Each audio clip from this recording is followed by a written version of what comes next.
You can lean down until your abs are visible, but if your skeleton naturally gives you a narrow clavicle structure, you're still going to look boxy and small in a t-shirt. Most guys assume their shoulder width is entirely dictated by genetics. They think if they weren't born with broad, elite bone structure, they're stuck looking narrow forever. Huge mistake. You can't change your collarbone length, but you can completely alter the visual illusion of your frame. Today, we are fixing a narrow structure.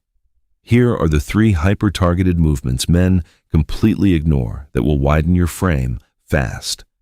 Act 1 is maximizing the lateral head of the deltoid. Your shoulders have 3 parts: front, side, and back. Most standard gym routines are completely front-heavy because of heavy bench pressing and shoulder presses. But overhead pressing only builds thickness from the profile view. It does absolutely nothing for your frontal width. To look wider from the front, you must stretch out the lateral head. The fix isn't just spamming standard dumbbell lateral raises where you lose all tension at the bottom. Instead, prioritize behind the back cable lateral raises. By stepping slightly in front of the cable pulley and pulling from behind your glutes, you place the side delt under an extreme stretch at the bottom of the movement where dumbbells provide 0 resistance.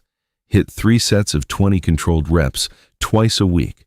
Focus on pushing your hands out toward the walls, not just up, but capped shoulders look completely flat if your upper back is slouched forward, narrowing your chest. This brings us to Act 2, building the posterior anchor. When you sit hunched over a desk all day, your shoulder blades flare outward, your chest caves in, and your visual width shrinks by up to 2 inches. You don't just need a wider back, you need to build the muscles that physically pull your shoulder girdle open. The movement you are ignoring is the incline bench dumbbell rear delt row with an ultra-wide grip. Lie face down on an incline bench, flare your elbows out at a strict 90-degree angle, and pull the weight up by driving your elbows toward the ceiling. This aggressively targets the rear delts, rhomboids, and lower traps.